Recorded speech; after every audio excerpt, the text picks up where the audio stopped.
The High Court today directed government councils to inform the court about the criminal cases pending against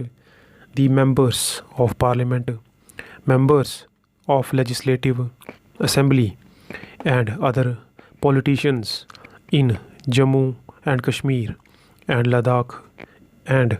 to constitute a special court for progress of their cases. The division bench of Chief Justice Pankaj Mittal and Justice V.C. Cole have taken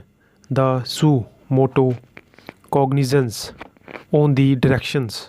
of Supreme Court and asked the councils appearing on behalf of UTs of J&K and Ladakh to give the updated status of all criminal cases which are pending before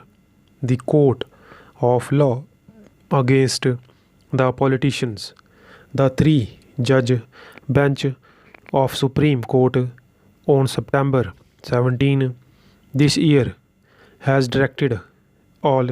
high courts of the country to expedite trials against politicians. The Chief Justice of High Courts, the Supreme Court directed, shall designate a special bench comprising themselves and their designate in order to monitor the progress of these trials. The Chief Justice shall send their additional suggestions, if any, for the purpose of expedient disposal of pending criminal cases against the legislators. The Supreme Court said it has also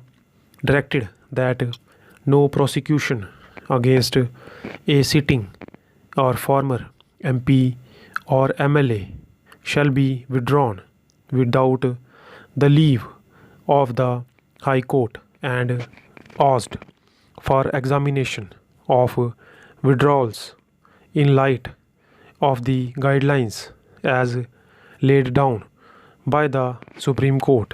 It has also been cleared that in case passing of any stay order is necessary, then in such eventuality courts should hear the matter on a day-to-day basis and dispose of the case expeditiously, preferably within a period of 2 months without any necessary adjournment. It goes without saying that the COVID-19 conditions should not be an impediment to the compliance of these directions, as these cases could be conveniently heard through video conferencing. Reading the SC order, the High Courts have been directed to designate a judicial officer for all such cases, who shall try these cases on priority basis, and the judicial officer can be allotted their work depending on the workload, number, and nature of criminal cases against MPs and MLAs, and such judicial officer shall have continuity of tenure for minimum period of 2 years in view of directions contained in the order dated 16 of September 2020 of the Supreme Court, passed in writ petition directing for monitoring the progress of the trial of cases pending against the sitting and former legislators on the directions of Chief Justice.